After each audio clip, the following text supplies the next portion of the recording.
Thank you, Pastor Susan, and thank you to the choir. That song was perfect leading into my talk. Thank you very much. And good morning. It's a delight to be here. I'm Reverend Nancy Dorland. And I'm going to speak about imagination and about imagining. Formulate and stamp indelibly on your mind a mental picture of yourself as succeeding. Hold this picture tenaciously. Never permit it to fade. Your mind will seek to develop the picture. Do not build up obstacles in your imagination. And that is a quote from Norman Vincent Peale from his book, The Power of Positive Thinking, from 1952. So some truths just survive, don't they? Imagination and spirituality are intertwined, with imagination serving as a tool for exploring the spiritual realm, fostering empathy, and connecting with deeper meaning and practices.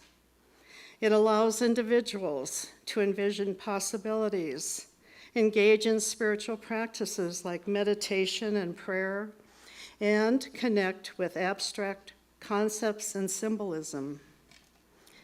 One of the most wonderful attributes of our mind is the power of imagination. This is truly magical. It is an instrument that we have for our lifelong to build. As we dive deeper into the relationship between imagination and spirituality, think of this. Haven't we all at some point, hopefully not too long ago, imagined that we could do all sorts of wonderful things? Create world peace, stop a forest fire, feed the starving children of the world, or find a dream job, our dream home. Let your imagination fly. Maybe even making smaller changes. Change your morning routine. Imagine the details. What if we waited until after we had our first cup of tea or coffee to turn on our phone? Would that make your day start with more joy? And some of us claim to have no imagination, or they claim not to be bothered by it. Are they really lacking imagination? Is there a world where we don't imagine the outcomes of our pictures in our minds, the decisions we make? That all involves imagination. I guess if you have no imagination, you would have no worries, no telling lies. How could we lie without imagining the alternative to the truth? Life would be without drama or that feeling of accomplishment.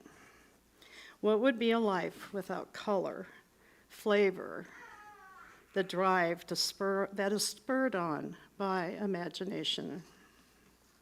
A definition is the ability to form a mental image of something not present to the senses or never before wholly perceived in reality.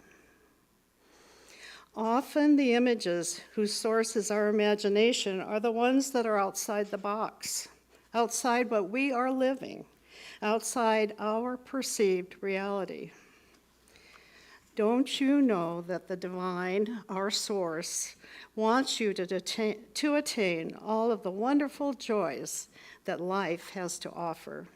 And imagination has the key to unlock that thinking, to unlock that type of life for all of you. That vision, and also the ability to release the tapes that run through your head that block the allowance of that joyful outcome. Remember, do not build up obstacles in your imagination. And we ask that the divine guidance within us help us with our imagination to allow that flow of love and light and whatever beauty our imagination is presenting. Those desires are right out there, and we can have them. The Buddha made the statement, "What you think, you create." What you feel, you attract. What you imagine, you become. Now that is a powerful claim. What you imagine, you become. Imagining is the fuel of life fulfilled. Think of all the possibilities. Most important, it's at its best when you allow yourself to play. Play with that imagination, play with the ideas, have fun with it. Think of fun things that can come out of your life. The vision that you have can be fun and enjoyable. So think about those things. Expand your imagination to include even more than you think is possible. Have you all heard of Abraham and Esther Hicks? Well, this is a quote from them. Do you know that we all have an imagination? It holds so much power within that you have the ability to bring what you have in your imagination right into your physical time-space reality. Here are some examples of the relationship between imagination and spirituality. It helps you explore the inner realm. It can be a gateway to exploring the inner landscape of your mind, where dreams, visions, and spiritual experiences can unfold. Connecting with the divine, the source, God, whatever name you have for that energy, that international or universal, not just international, but universal energy, that connection. Imagination can facilitate a deeper connection with the divine, allowing individuals to visualize spiritual concepts, engage in prayer, and connect with higher powers. Enhancing spiritual principles. So we talk about how we all have similar ideas and similar values, but also the major religions of the world have threads that run through them, and one of them is imagination. In Christianity, Jesus' teachings emphasize the importance of creativity and imagination as gifts from God, and Christians are encouraged to use their creative talents to serve God and others. Excuse me. Islamic art and architecture are known for their intricate patterns and designs, which are seen as expressions of divine beauty and order. In Judaism emphasizes the importance of creativity, which comes from your imagination, in understanding the Torah and connecting with the divine. In Hinduism views the creative process as a reflection of the divine, with artists and creators seen as participating in the ongoing creation through imagination in the universe. And then there's spiritualism. And of course, I'm a spiritualist minister, so I have to bring up spiritualism. Of course, every human spirit has the power to progress in wisdom and love. The rate of progress is directly proportional to the desire for mental and spiritual understanding. Each spirit always has the opportunity to reform and to deal with the wrong things that they perceive that they have done in the past. This is accomplished by first imagining that one has the power, the desire, and the opportunity to choose differently. All of these religions show that we are alike in so many ways. Our teachings are enhanced and made possible by the right use of imagination. And what do I mean by that? Do not allow yourself to imagine the worst outcome. Do not build up obstacles in your imagination. Imagine yourself progressing in the wisdom and love of the divine. Your level of desire is reflected in your imagination. Through imagination developing into vision, we can ourselves be as more evolved beings. Spiritual imagination is a vehicle of hope. Think of that. Think of the song we heard earlier. Imagining all these people not talking. Well, we can imagine hope where everybody is talking. The spiritual imagination relies on truths given to us by the Spirit of the divine, and it carries us from an uncertain and frightening present to a future filled with possibilities.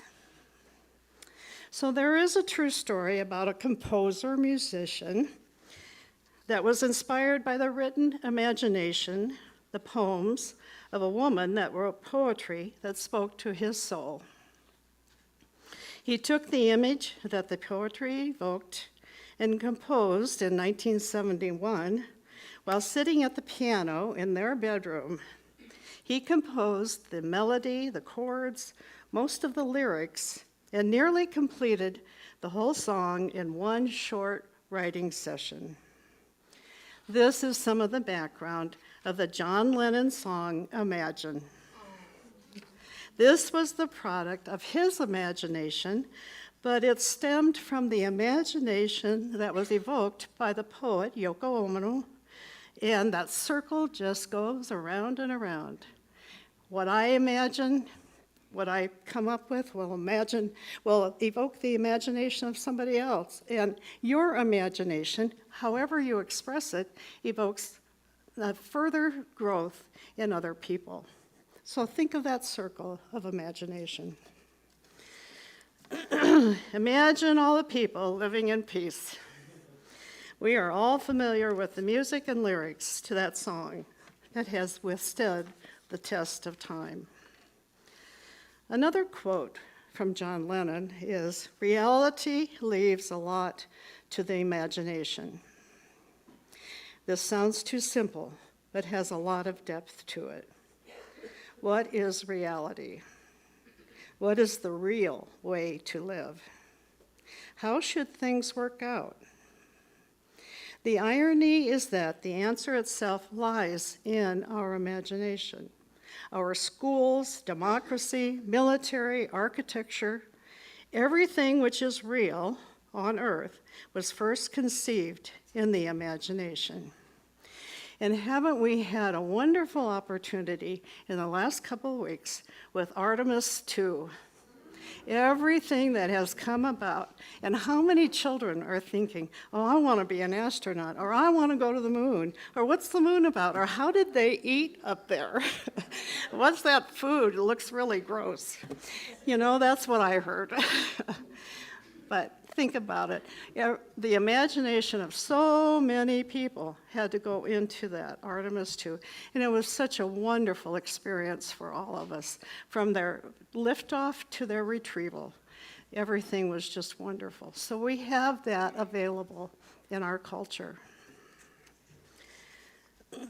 Because the imagination theme is universal and can speak to universal ideas, this song, Imagine, about imagination has continued to be enjoyed by many and an inspiration to imagine change in society. In closing, I would like to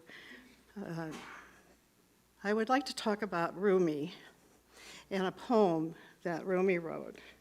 He was a 13th century Sufi mystic. Many people are familiar with his writings, theologian and poet. Out beyond ideas of wrongdoing and right doing, there is a field. I will meet you there. When the soul lies down in that grass, the world is too full to talk about. Ideas, language, even the phrase each other, they don't make any sense. Imagine the field deep within us where unconditional love abides. We have that field within us. We can call on its peace, oneness of humanity. We are all one. And that energetic field of oneness is within us and shared with everyone. Be that peace, the light that casts out darkness. Imagine that you are that light. You and all of us here, we have that same vision. Together, we are not only imagining unconditional love, but we speak of unconditional love. And soon our actions can only be those of joining together. No longer a separation. We are kind, we listen. Imagine that we can love without requirement, without approval, without condition, without the love being returned. Imagine loving as the divine loves, endlessly, purely, without judgment, and abundantly. This will transform the world. Finally, imagine that we lie down in that green grass where our souls remember who we are. Not separate, not superior, not strangers, but one united in unconditional love. Let us live Rumi's words. Let us be the field. Thank you for letting me speak today.